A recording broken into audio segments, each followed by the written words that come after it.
Christoph, Dracula is such an iconic character, not just in cinema, but like obviously in literature and pop culture as well. What was it that kind of drew you to this project and your role in it? What kind of made you most excited to work with Luc Besson on Dracula here? That it is not the usual iteration of or yet another edition of what we've seen so many times before. It's Luc's story. It's Luc's Dracula, and by usage of elements from Bram Stoker's. So, that helps the story, of course, because that's what the story is. But it's more than a version. It's really his story. And the conversation about that is what sort of facilitated my involvement in the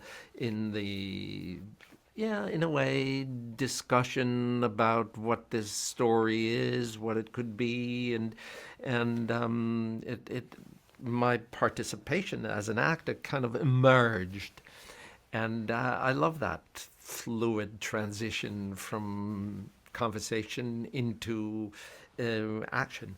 Sure. Totally. And there's so much fun stuff he adds to this movie too. Like I love the stone gargoyle guys. I love the love potion. All like you said, just stuff I haven't seen in a Dracula movie before. I tell you, these gargoyles, you think, well, it's all digital. No, no, no. These were small acrobats. Oh, no way. Yes. And everything, I mean, it's unbelievable. Everything you see on a screen, I saw watching the shoot of this scene. Wow. It's absolutely incredible. They did it. They did it. They all of a sudden people came from the ceiling, and jumped back up onto it, and flipped each other over, and it happened there. It was even more spectacular because Yeah. this contortion that our fantasy was exposed to by presumably understanding the digital process of movie making. Mhm. It's really such a pity that they push that half expert insider, presumably insider knowledge onto the audience, because now we're jaded and say, yeah, yeah, well, no, you should have been there. It Yeah. really happened as you see it. They just changed the appearance of the individual characters, but the action happened live. Wow. I didn't realize that. That's amazing. No, of That course was not. something to Why see. would you? That's why I say, Yeah. it's a pity. It's a pity to give away the secrets that make a story happen. Sure. But you completely devalue the experience. All of a sudden, you're all invited, or we're all invited. Watching a movie, we're all invited to understand how they arrived at what we should ideally perceive as magic. Yeah. Yeah. Wow. That's awesome. That's so cool to hear. I'd love to ask you about your character in here too, because the priest is so cool. I mean, I love your performance as him, but also I just Thank you. love the way he was written. I don't know, you've seen his character again in other Draculas, but what you brought to it just felt so special and unique. Oh, So thank kind you. That's very of, kind.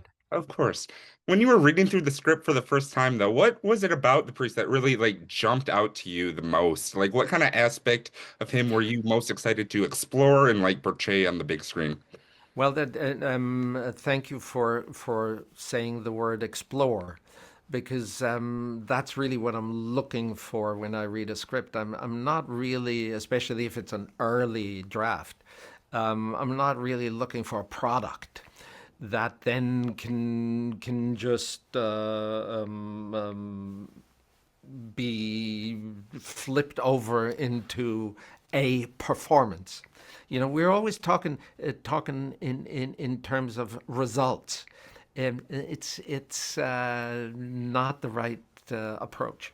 We should be talking about progress, about process, about what we will do, about the options and possibilities, about what there is on offer, about where we can engage in active participation.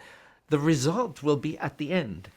After the result, there is nothing anymore, right? I cannot deliver a result. I can participate in the process. And that's what I'm looking for. So Luc understands that very, very well.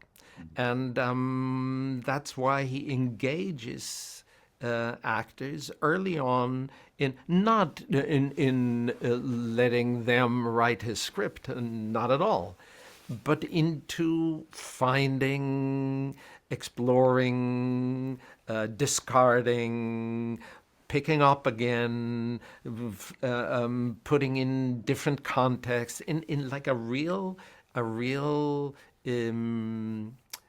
deliberation, a real evaluation of moments, and you transfer that at a certain moment onto a stage in a film studio with cameras inevitably present, but the process remains the same, and that is absolutely beautiful.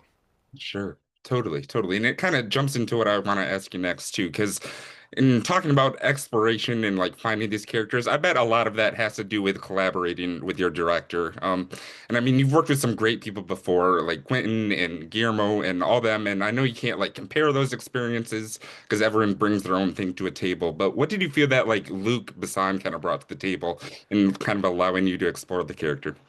Well, Luc does not approach making movies from a dominating ego. He's very open to collaboration, and he doesn't need to impose one specific point of view because he has it. He knows how to cinematically direct the rest around himself into that flow. And so I keep saying that when you shoot, you're not really, as I mentioned before,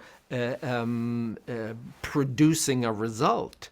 You're kind of assisting in the collection of material that the director needs to make his movie. The movie is not made on in front of the camera. The movie is made on the editing table with what has been supplied from what happened in front of the camera. And that can only happen if it was present as words on a page in a script. So you see, and this is how they all do it. But Luc is less of a lot less of a ego-driven person than anyone I've worked with.